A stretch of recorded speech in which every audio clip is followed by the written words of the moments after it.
Christmas at my ma's ranch. You stay home," my cowgirl daughter-in-law said, looking me dead in the eye like I was nothing more than a broken fence post she wanted hauled away. I'm Martha Dawson, 62 years old, a widow who'd spent 7 years making myself small enough to fit into their lives. I stood there in my own kitchen, watching her ride off without a backward glance, and felt myself disappearing. So I did something I hadn't done since my husband died. I packed my saddlebags, loaded my Winchester, and rode into the Wyoming winter alone. They thought I was just a lonely old widow with nowhere to go. They never expected I'd show up at the Trading Post Christmas dance with the territory's most respected sheriff, or that our photograph would be in every newspaper from here to Cheyenne. Now they're begging for forgiveness. But I'm done being invisible. Before I tell you how a rejected ranch widow became the talk of 3 counties, tell me, have you ever been made to feel like you don't matter by the people who should love you most? Subscribe and comment below. This story might just change how you see family forever. The December wind cut across the Wyoming plains like a skinning knife as I stepped out into the pre-dawn darkness. 7 years of doing this alone, and my body still knew the rhythm boots crunching through fresh snow, breath clouding in the frozen air, the cattle lowing soft and low from the near pasture. I pulled my shawl tighter and made my way to the barn. Henry's old work coat hanging by the door like a ghost I couldn't quite let go of. The cattle needed feeding, fences needed checking. A ranch doesn't care if you're a widow or not. It demands your attention every single day, and I'd learned to be grateful for that. Kept me from thinking too much about the empty house waiting behind me. By the time the sun crept over the eastern ridge, painting the snow pink and gold, I'd finished the morning chores. My hands ached from the cold despite my gloves, but there was satisfaction in the work. Henry used to say I was tougher than any cowhand he'd ever hired. I wished he could see me now, still keeping his dream alive, still holding on to this land we'd built together from nothing. Inside, I lit the stove and made coffee, then turned my attention to the Christmas tree I'd dragged in the day before. It stood in the corner of the front room, waiting to be decorated. I pulled out the box of ornaments we'd collected over 40 years of marriage, the tin star Henry had bought in Cheyenne our first Christmas, the wooden angel I'd carved when Sam was born, the glass bird that somehow survived 3 moves and countless harsh winters. My hands trembled as I hung each one, memories flooding back so strong I had to sit down. Henry lifting Sam up to place the star on top. Sam's little boy laughter echoing through these rooms. The Christmas mornings when this house felt full of life and love and future. Now it was just me and the ghosts of better days. Around noon, I heard the wagon coming up the road. My heart lifted despite myself. Sam had promised to bring the children by, and I'd been counting the hours. I smoothed my apron and went to the door, smiling as Emma and Jacob tumbled out of the wagon and ran toward me through the snow. "Grandma." Emma threw her arms around my waist, and for a moment, everything felt right again. Jacob showed me a drawing he'd made our ranch, with stick figures and a lopsided barn. "That's you," he said, pointing to a figure with gray hair. "You're the strongest person I know." My throat tightened. "Come inside, both of you. I've got cookies." Sam followed them in, kissing my cheek, but his smile didn't quite reach his eyes. "Can't stay long. Ma, Rose is waiting in the wagon." I looked past him and saw her sitting there, reins in hand, staring straight ahead. She didn't wave, didn't even look at the house. Something cold settled in my chest, but I pushed it aside. She could come in, warm up a bit. "She's fine," Sam said quickly. Too quickly. "We gotta get back. Lot to do before Christmas." The children ate their cookies, told me about school, hugged me tight. And then they were gone, climbing back into that wagon, Sam calling out promises to visit again soon. I stood in the doorway and watched them disappear down the road, Rose's straight back never turning, never acknowledging me at all. The wind picked up, and I realized I was shaking, not from cold. The house felt emptier than it ever had before. I walked back inside and looked at the half-decorated tree, at Henry's coat still hanging by the door, at the table set for one, for 7 years. I told myself this was enough, that being useful, being needed, being a good mother and grandmother from a distance was enough. But standing there in the silence, I finally admitted the truth I'd been hiding from. I was disappearing. And the people I loved most didn't even notice I was fading away. 7 years I'd spent making myself smaller, asking for less, accepting whatever scraps of time my family could spare. I told myself it was love. That sacrifice was what mothers do. But was I loving them or just teaching them I didn't matter? Have you ever felt invisible to the people who should see you most clearly? The next morning, I was mending fence wire near the south pasture when I heard hoofbeats coming fast. I looked up to see Rose riding toward me on that big roan mare of hers, sitting the saddle like she was born there. And she was Rose Carter, grew up on the biggest ranch in 3 counties, learned to rope and ride before she could read. I'd always admired that about her, even if she'd never seemed to notice. She reined up sharp, the mare dancing sideways, breath steaming in the cold air. Rose didn't dismount right away, just sat there looking down at me, her face hard as the frozen ground beneath my feet. "Martha," she said. "Not Ma, not even Mrs. Dawson, just my given name, flat and cold. Rose." I set down my tools and waited.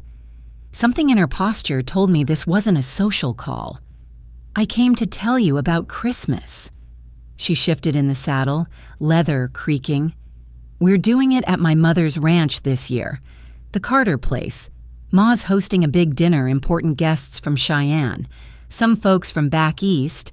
It'll be crowded, formal, not really your kind of thing." The words hit me like a physical blow, but I kept my face still. 40 years on the frontier teaches you how to hide pain. "I see," I managed. "And Sam, the children. They'll be there, of course. It's family." She said it like I wasn't. Like 7 years of Sunday dinners and birthday cakes and helping with the children when she was laid up with influenza had never happened. "You understand, don't you? We need the space for people who matter to Pa's business. You just feel out of place anyway." I wanted to say so many things. Wanted to remind her that I'd taught her how to make Henry's favorite pie when she first married Sam, that I'd sat up with her when Emma had croup, shown her the old Cheyenne remedy that finally broke the fever, that I'd never once made her feel less than welcome in my home, no matter how small it was compared to the Carter Empire.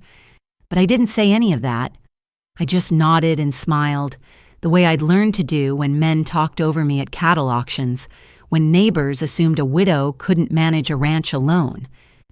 "Of course," I heard myself say. "You all have a wonderful time." Rose looked almost disappointed that I hadn't fought back. She wheeled her horse around, kicking up frozen mud. "Sam will stop by after the holiday," she called over her shoulder. Then she was gone, riding back toward the Carter place like she couldn't get away fast enough. I stood there in the cold until I couldn't feel my fingers anymore. That evening, the telegraph boy came with a message from Sam. I read it by lamplight, my hands shaking. "Must stop, hope you understand. Stop Rose's family, important for ranch business. Stop will visit after Christmas. Stop love you, stop Sam." I crumpled the paper and threw it in the stove, watching it burn. Ranch business. Important guests. All the excuses in the world couldn't hide the simple truth I wasn't important enough to include. The next morning, Eliza Thompson rode over with fresh eggs and the kind of news that travels fast on the frontier. She sat at my kitchen table, her weathered face troubled. "Martha, I don't like to gossip, but you should know Clayton Carter's been buying up every ranch he can get his hands on. Paid triple value for the Morrison place last month, and they say he's got his eye on the old Henderson spread too." She paused, stirring her coffee. "Word is, he's particularly interested in properties with good water rights." My ranch sat on one of the sweetest creeks in the territory. Henry had chosen this land for that very reason. "He tried to buy you out yet?" Eliza asked gently. "No," I said slowly. But Rose mentioned important guests from Cheyenne. Business matters. Eliza's expression told me everything I needed to know. "Oh, honey, that Christmas dinner, it's not about family. It's about showing off Carter power, making deals, pressuring folks to sell." She reached across the table and squeezed my hand. "They wanted you there to feel small, to see how much they have and how little you do, to make selling seem like the smart choice." After she left, I walked to the window and stared out at the land Henry and I had built together, the barn he'd raised with his own hands, the fences we'd mended through 20 Wyoming winters, the creek that ran clear and cold, the reason this ranch could survive when others failed. I looked at Henry's saddlebags hanging by the door, dusty from 7 years of stillness. "What would you do, Henry?" I whispered. But I already knew the answer. Henry never waited for permission to live his life, and neither would I. They say when someone shows you who they are, believe them. Rose showed me I was disposable, a problem to be managed, not family to be cherished. But here's what I wonder. When you're treated like you don't matter, do you accept it or do you prove them wrong? What would you have done? I didn't sleep that night. Instead, I sat at the kitchen table with Henry's old saddlebags spread before me, planning like I was heading out on a cattle drive instead of running away from my own loneliness. Jerky and hardtack went in First Frontier staples that wouldn't spoil in the cold, coffee, wrapped tight in oilcloth, matches in a tin to keep them dry, extra ammunition for the Winchester, a wool blanket, Henry's journal, the one he'd kept during his cavalry days, filled with his careful handwriting and sketches of the places he'd seen. I ran my fingers over the worn leather cover, and it felt like he was right there beside me, nodding his approval. "You always said I was tougher than I looked," I whispered to the empty room. By the time dawn broke, I was ready. I'd left a note for Sam on the kitchen table, short and simple. "Gone to find some Christmas spirit of my own. Don't worry about me. I know how to take care of myself." Eliza showed up just as I was cinching the saddle on my mare, Juniper. She took one look at the packed saddlebags and the rifle in its scabbard, and her eyes went wide. "Martha Dawson, what in the name of where are you going?" "Cheyenne. Maybe the trading post beyond. I haven't decided yet." I checked the stirrups, not meeting her eyes. I just know I can't sit here waiting for scraps of attention like some old dog nobody wants anymore. Eliza was quiet for a long moment. Then she stepped forward and pulled me into a fierce hug. "About damn time," she said roughly. "You've been disappearing for years, and I've been waiting for you to remember who you were before you became everyone's convenience." Her words cracked something open in my chest. I hugged her back hard. "You be careful out there," she said, pulling away and wiping her eyes. "Wyoming winter's no joke, even for someone as capable as you. And if you need anything at all, you send word." "I will. And Eliza, keep an eye on the ranch for me. If Clayton Carter comes sniffing around, you tell him Martha Dawson doesn't sell her husband's legacy to land-grabbing vultures." She grinned. "That's the woman I remember." I swung up into the saddle, and for the first time in 7 years, I felt something like hope stirring in my chest. Juniper danced beneath me, sensing my mood, ready to run. The morning sun was just cresting the eastern hills, painting the snow-covered plains in shades of pink and gold. I turned Juniper's head north toward Cheyenne and touched my heels to her sides. The land opened up before me, vast and empty and beautiful, in a way that made my throat tight. This was the Wyoming Henry had fallen in love with. The wild country that had called to both of us when we were young and foolish enough to think we could tame it. We never did tame it. We just learned to live with its moods, to respect its power, to find our place within its rhythms. I rode hard for the first few hours, putting distance between myself and the ranch, between myself and the life I'd been living like a ghost in my own story. The cold bit at my cheeks, but I welcomed it. I was alive. I was moving. I was choosing something for myself instead of waiting to be chosen. By afternoon, the landscape had shifted, rolling hills giving way to rougher country, scattered pines appearing on the ridges. I stopped to rest Juniper and eat some jerky, looking back the way I'd come. Somewhere behind me was everything I knew, everything safe and familiar. Ahead was nothing but uncertainty. I smiled and mounted up again. As the sun began to set, painting the sky in shades of orange and purple, I found a sheltered spot near a stand of pines and made camp. I'd done this 100 times with Henry, back when we were building the ranch, back when we were young and everything was an adventure.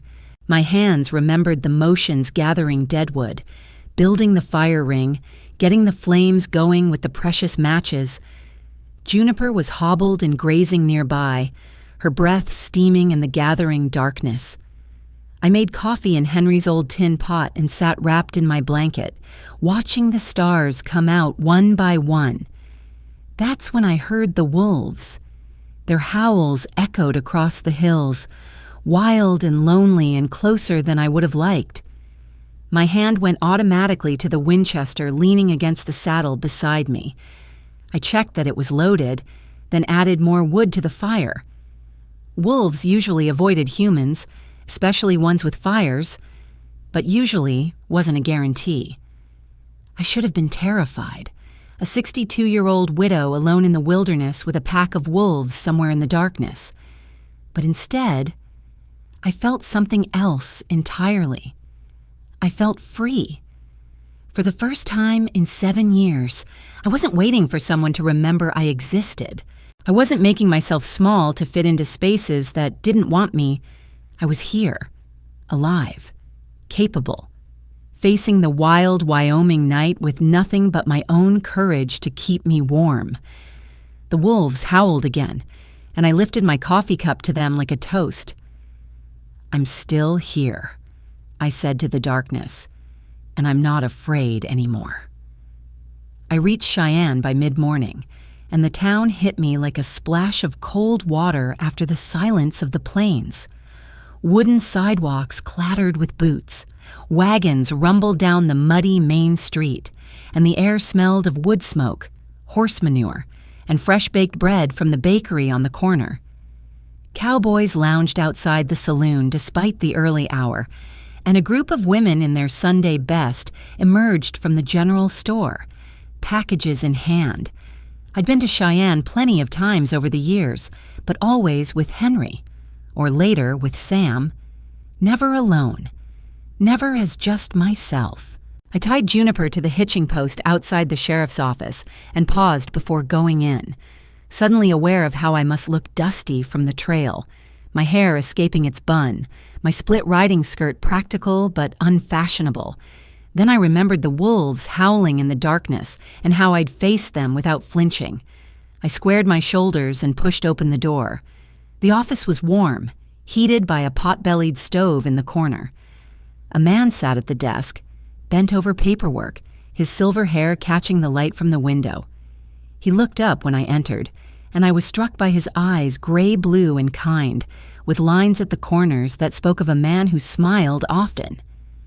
"Help you, ma'am." He stood, and I saw he was tall, broad-shouldered despite his age, wearing a sheriff's badge that gleamed against his vest. "I hope so. I'm planning to ride up to the trading post north of here, and I wanted to ask about the trail conditions, whether it's safe for—" I hesitated. "For a woman traveling alone." Something shifted in his expression, not judgment, but concern. That's a full day's ride in good weather. We had snow 2 nights back, might have drifted in the passes. He came around the desk, studying me more closely.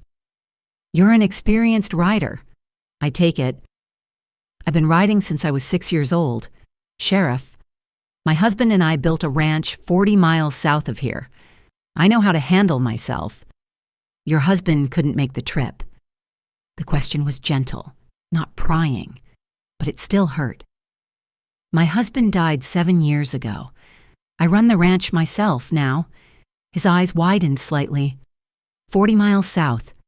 You wouldn't be Martha Dawson, would you, from the Dawson Ranch on Sweet Creek? I stared at him. I am. How did you? Henry Dawson's widow. He said it like a prayer, like something sacred. His hand went to his chest, and I saw his fingers tremble. Lord above, Martha. I'm Dave Monroe. I served with Henry in the cavalry, back in the 70s. He was my best friend. The world tilted sideways. I grabbed the back of the nearest chair to steady myself. You knew Henry. Knew him. Dave's voice was thick with emotion. He saved my life at Little Bighorn's aftermath. I was pinned under my horse, Lakota warriors coming over the ridge, and Henry rode back through the gunfire to pull me out. I owe him everything. He paused, his eyes searching my face. He talked about you constantly, called you his frontier rose, said you were the strongest person he'd ever known. Tears blurred my vision. I hadn't heard anyone speak Henry's name with such love in years. Sam barely mentioned his father anymore, like the grief was too heavy to carry. I went to the funeral, Dave continued quietly. Stood in the back. I wanted to pay my respects, but I didn't want to intrude on your grief. I've thought about you often over the years, wondered how you were managing. I've been managing, I said, and was surprised by how steady my voice was. Until recently, I thought I was managing just fine. Something in my tone made him look at me more closely. And now? Now I'm riding to the trading post alone in December because I'd rather face a Wyoming winter than spend another Christmas being invisible to my own family. The words came out before I could stop them, raw and honest. Dave didn't look shocked or pitying. He just nodded slowly, like I'd said something that made perfect sense. Then you'll need someone who knows the trail, he said. And it just so happens I was planning to head up that way myself. Trading post always needs a lawman's presence. During the winter gathering keeps things peaceful between the different groups. He reached for his coat hanging by the door. If you'll allow me the honor, Mrs. Dawson, I'd like to escort you. For Henry's sake, if nothing else. I don't need protecting, Sheriff Monroe. I know you don't. His smile was warm and genuine. But I'd appreciate the company. It's been a long time since I've had a good conversation on the trail. We were saddling up outside when a young cowboy led out Dave's horse a big bay gelding that immediately pinned its ears back and tried to bite the hitching post. The cowboy struggled to hold him steady. He's feeling ornery today. Sheriff, want me to switch him out? No need. But Dave looked uncertain, and I could see why. The bay was dancing sideways, whites showing around his eyes. Without thinking, I stepped forward. May I? I approached the bay slowly, talking low and steady the way Henry had taught me. The horse's ears swiveled toward me, and I let him smell my hand before reaching for his bridle. I stroked his neck, found the spot behind his ear that horses love, and felt him relax under my touch. That's it, I murmured.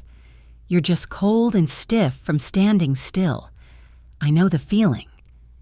Within a minute, the bay was calm, letting me check his girth and stirrups without fuss. I handed the reins to Dave, who was staring at me with something like wonder. Henry taught you that. Henry taught me everything about horses. Said I had better hands than any wrangler he'd ever hired. I swung up onto Juniper, settling into the saddle. Shall we? As we rode out of Cheyenne together, heading north toward the trading post, Dave turned to me with that kind smile. Henry told me you were the strongest person he knew, he said quietly. I never understood what he meant until now. Something warm bloomed in my chest, not quite hope, not quite joy, but something close to both. For the first time in 7 years, someone was seeing me, really seeing me. Not as Sam's mother or Rose's inconvenience or Henry's widow, just as Martha, as myself. And it felt like coming home. For 7 years, I'd been a ghost in my own life. Henry's widow, Sam's mother, the ranch woman nobody really saw. Then Dave looked at me and saw Martha. When was the last time someone truly saw you? Not your roles, not your usefulness, just you.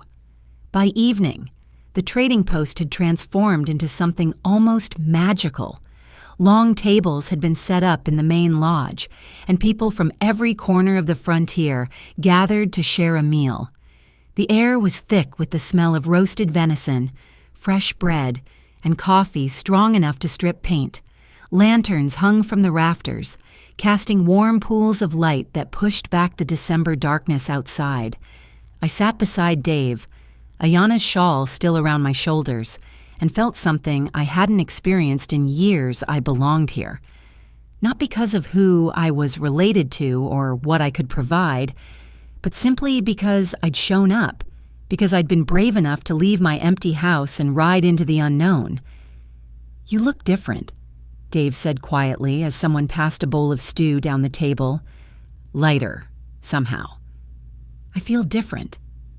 I accepted the bowl and ladled some onto my plate, like I've been holding my breath for 7 years and finally remembered how to breathe.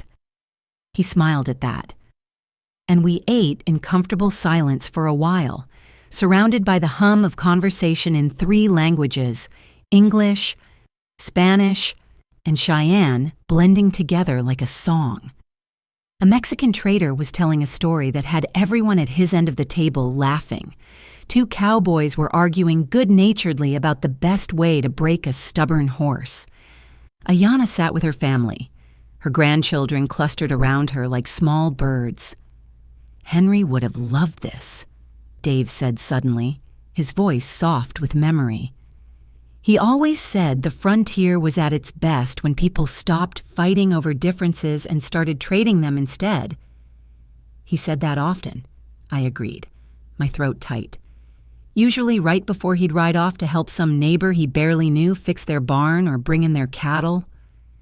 That was Henry. Dave's eyes were distant now, seeing something beyond the lodge walls. Always the first to help, last to ask for anything. That's why what happened at Little Bighorn hit me so hard.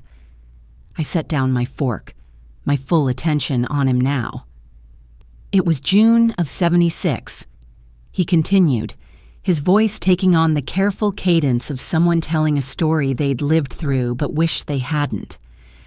Aftermath of the battle, everything chaos and death. My horse went down, pinned my leg. I could hear Lakota warriors regrouping on the ridge, and I knew I was done for. He paused, his jaw working. Then I heard hoofbeats coming back. Through the gunfire and smoke, Henry rode straight toward me like death itself couldn't touch him. He was yelling something couldn't hear what over the noise, but he got down, pulled me free, threw me over his saddle, and rode us both out of there. My hands were shaking. I'd known Henry had been in battles, but he'd never talked about them, never wanted to bring that darkness home to our ranch. He took a bullet in the shoulder getting me out, Dave said, and I gasped. Did you know that? No. He had a scar there, but he said it was from a fall. That was Henry. Never wanted credit. Never wanted you to worry. Dave's voice was rough now, thick with emotion. I owe him my life. Martha. Everything I've done since that day, every person I've helped as sheriff, every bit of peace I've managed to keep, it's all because your husband rode back into hell to save a friend." Tears were streaming down my face now, and I didn't try to hide them. "Thank you for telling me. I needed to know that his life meant something beyond just our ranch. His life meant everything." Dave reached across the table and took my hand, and I didn't pull away. "And Martha, I need to tell you something else, something I should have said years ago." I held my breath. After the funeral, I stood in the back of the church and watched you stand there so strong, so dignified, even with your heart breaking. I wanted to come to you, to tell you about Henry, to offer, I don't know, comfort, I suppose. But I was a coward. I told myself you needed space, that you had Sam, that my presence would be an intrusion. He paused, his thumb brushing across my knuckles. "The truth is, I was afraid, because Henry talked about you constantly, called you his frontier rose, said you were the strongest, kindest, most beautiful woman he'd ever known. And I was afraid that if I came to you, you'd see right through me and know that I'd been half in love with the idea of you for years, just from his stories." The world seemed to stop spinning. "Dave, I'm not asking for anything," he said quickly.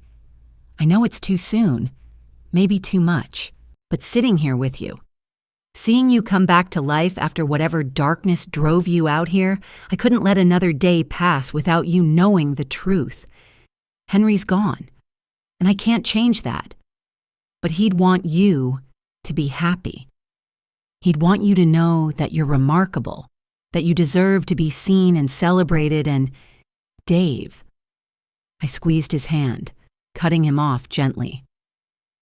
"Henry used to tell me that the frontier rewards the brave, that the only real mistake is refusing to live because you're afraid of what might happen." I looked into his kind, gray-blue eyes and felt something warm unfurl in my chest, something that felt like possibility. "I've been refusing to live for 7 years. I think it's time to stop." His smile was like sunrise breaking over the plains.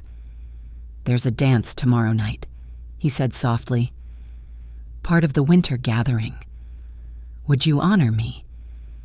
"I'd like that very much." Wham!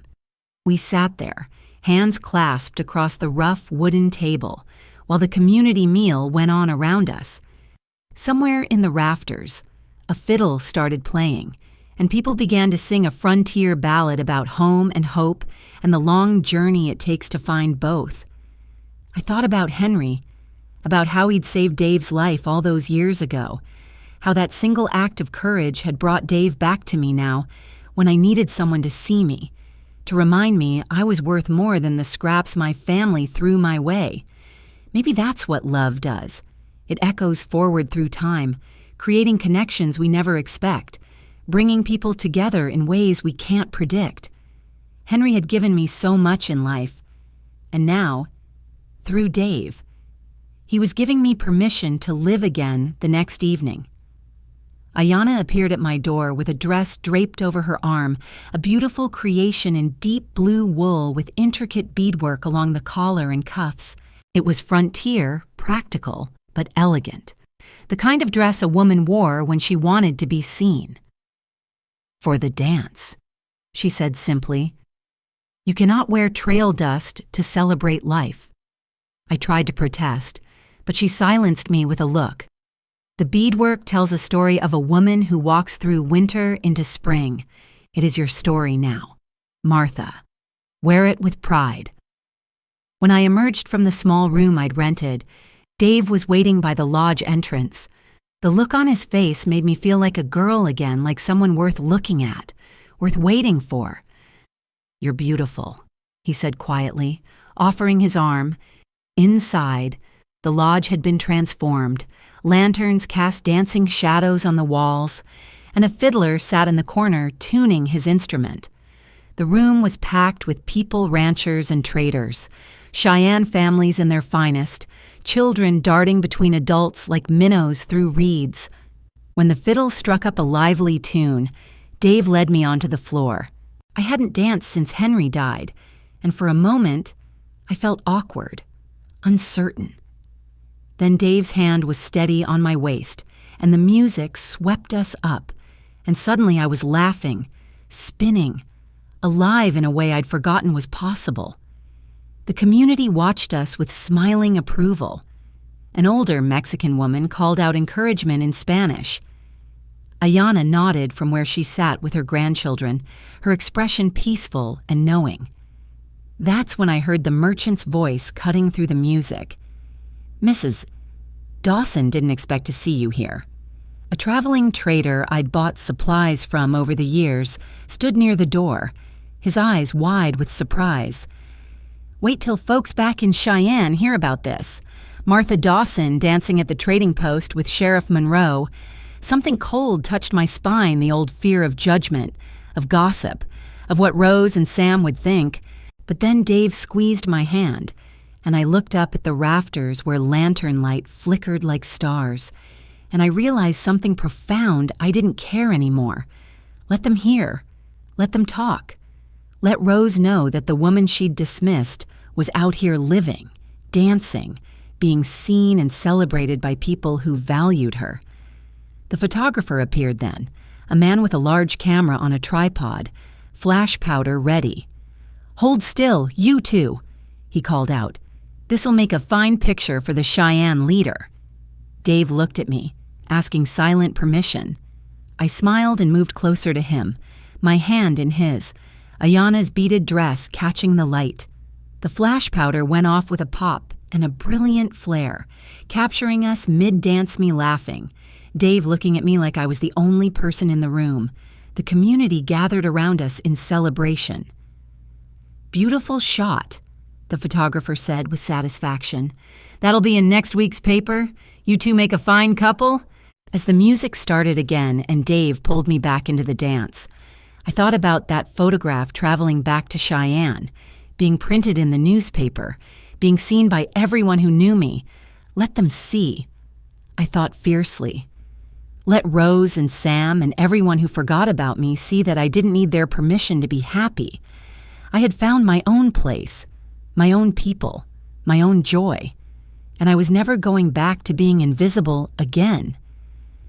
The morning after the dance, Dave and I sat outside the trading post with tin cups of coffee, watching the sun paint the snow-covered hills in shades of pink and gold. I felt peaceful, in a way I hadn't in years, not the quiet desperation of someone waiting to be remembered, but the deep calm of someone who'd finally remembered herself. "You thinking about what happens when the news reaches home?"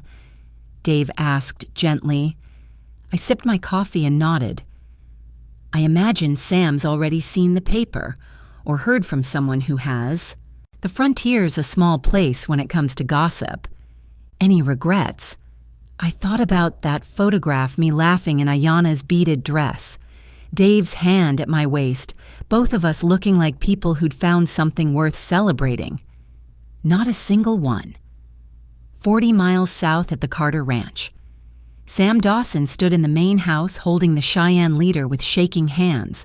The photograph stared up at him, his mother, radiant and laughing, dancing with Sheriff Monroe at the trading post winter gathering. "Rose." His voice cracked. "Rose, you need to see this." Rose came in from the kitchen, wiping flour from her hands. She'd been making biscuits for the ranch hands, trying to prove to her mother that she could manage a household despite Judith's constant criticism. When she saw Sam's face, something cold settled in her stomach. "What is it?" He thrust the newspaper at her. "Ma, she's in Cheyenne, with Sheriff Monroe, dancing. It's in the damn paper for everyone to see." Rose stared at the photograph. Martha quiet, invisible Martha who never complained, never demanded attention, was transformed. The woman in that picture looked alive, joyful, beautiful in a way Rose had never bothered to notice before. Her first reaction was anger, How dare Martha embarrass them like this, running off without telling anyone, gallivanting around the territory with some sheriff, getting her picture in the paper like she was someone important. But then she heard the voices drifting in from the yard ranch hands talking over their morning coffee. "That's the Dawson widow. Ain't it Martha from Sweet Creek?" "Sure is. Heard she rode up to the trading post alone. 62 years old and tougher than most men, half her age. Sheriff Monroe's a good man. If he's courting her, she must be something special. Always thought she was. Shame her family didn't appreciate what they had." Rose's face burned. They were talking about Martha with respect, even admiration. And that last comment, that quiet condemnation of her and Sam, hit like a physical blow. She looked at the photograph again and saw what she'd been too blind to see before Martha wasn't embarrassing them. They had embarrassed themselves by treating her like she didn't matter. "Everyone's talking about her," Sam said miserably, "about how brave she is, how independent. And they're asking why she wasn't with us for Christmas. Rose, we look like fools." Rose finished quietly. "We look like fools who didn't know what we had until someone else saw her value." She thought about that morning she'd ridden to Martha's ranch and told her to stay home. How Martha had just nodded and smiled, hiding whatever pain Rose's words had caused. She'd thought Martha was weak, easily dismissed. But weakness doesn't ride 40 miles alone in December. Weakness doesn't dance in front of a crowd after being rejected by family. Martha hadn't been weak. She'd been patient. And Rose had mistaken patience for permission to treat her badly. "We have to go to her," Rose said suddenly, setting down the newspaper. "Sam, saddle the horses. We're going to Cheyenne, to bring her home."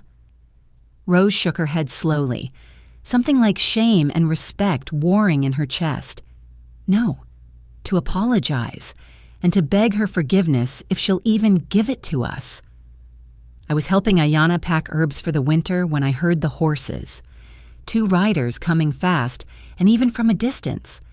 I recognized the way Sam sat his saddle just like Henry used to, straight-backed and steady. My heart clenched, but I didn't run. I'd spent too many years running toward people who were always riding away. Dave appeared at my elbow. "Want me to send them off?" "No." I squared my shoulders. "Let them come." Sam and Rose dismounted in the trading post yard, and every eye turned to watch. The frontier doesn't offer much privacy, and everyone there knew who they were, knew what they'd done. I could see the shame on Sam's face, the stiff pride in Rose's posture that was already cracking at the edges. "Ma," Sam started, his voice breaking. I held up my hand. "Before you say anything, I need you to hear this. I won't apologize for living my life. I won't apologize for finding joy after you told me to stay home and be invisible. And I won't come crawling back just because you finally noticed I was gone." Rose flinched like I'd struck her. "We didn't come here to ask you to apologize. We came to—" She swallowed hard. "Can we talk privately?" I looked at Dave, who nodded encouragement. "I'll be right here if you need me." The room they gave us was small and spare, just a bed and a chair and a window that looked out on the mountains. Rose stood by that window, her back to me, her shoulders shaking. "I was cruel to you," she said finally. "Not just about Christmas, about everything. I saw you as competition instead of family. I was jealous of how much Sam loved you, how the ranch hands respected you, how you managed to keep going after losing Henry when I can barely manage with everything I have." She turned to face me, tears streaming down her face. "You were everything I was afraid I wasn't strong and capable and genuinely good. So I tried to make you small, and I'm so sorry." The apology was real. I could hear it in every word. But I'd learned something important these past few days. Forgiveness doesn't mean forgetting yourself. "I accept your apology, Rose. But things can't go back to how they were. I won't make myself invisible again just to keep the peace. I know. And I don't want you to—" She wiped her eyes. "But Martha, there's something else you need to know. The real reason Ma wanted you at Christmas." She took a shaky breath. "Pa's been buying up every ranch he can. He wants your land, specifically your water rights. That Christmas dinner wasn't about family. It was about surrounding you with Carter wealth and power, making you feel small and poor so you'd be more likely to sell—" The betrayal hit me like a fist. Clayton wants my ranch. He's been planning it for months. That's why I excluded you. Ma convinced me it would help Pa's business interests. I was so focused on pleasing them that I didn't see I was helping them hurt you. Rose's voice was fierce now, but I see it now, and I'm not going to let him take your land. That's Henry's legacy. It's your home, and if Pa thinks he can bully you into selling, he's about to learn that the Dawson women are tougher than he ever imagined. Something shifted in my chest. Rose wasn't just apologizing, she was choosing sides, against her own father, for me. "Why would you stand against your family for mine?" "Because you are my family," Rose said quietly. "And because I finally understand what you've known all along, family isn't about blood or convenience. It's about showing up. And I'm showing up now, even if it's late." I looked at this cowgirl who'd tried to erase me and saw something I hadn't expected: an ally. Maybe even, someday, a friend. "Then we fight," I said, "together. That land is not for sale." Christmas morning at the Dawson Ranch was nothing like the grand affair at the Carter place would have been. There was no imported china or crystal, no servants bringing course after course, just my simple kitchen filled with the smell of roasting venison, fresh bread, and the apple pie I'd taught Rose to make years ago, the recipe she'd forgotten she knew until her hands remembered the motions. Rose worked beside me without complaint, her cowgirl pride replaced by something humbler and more genuine. Sam played with Emma and Jacob by the fire, and through the window, I could see Dave helping Eliza's husband repair the fence that had been damaged in the last storm. Community, support, people showing up not because they had to, but because they wanted to. When we sat down to eat, the table was crowded in the best possible way.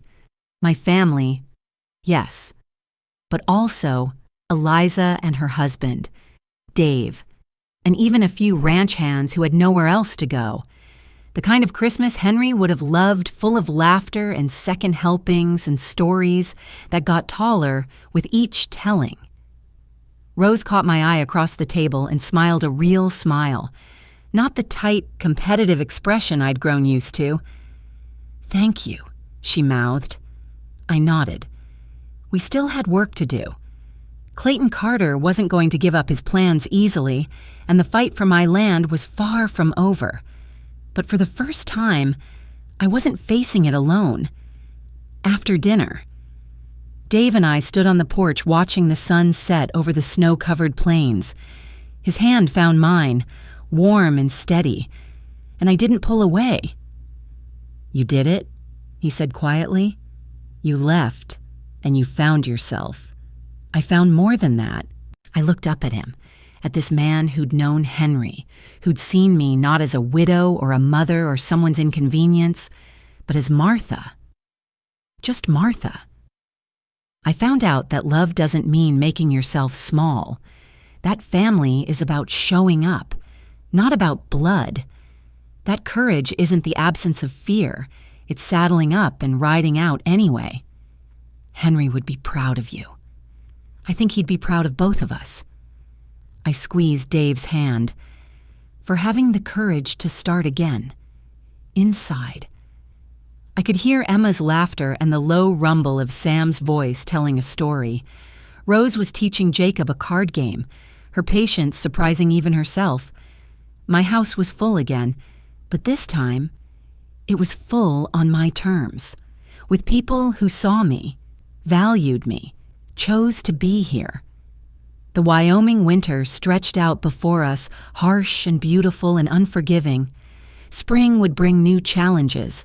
Clayton Carter and his schemes, the constant work of keeping a ranch alive, the careful dance of building something real with Dave while honoring what I'd had with Henry.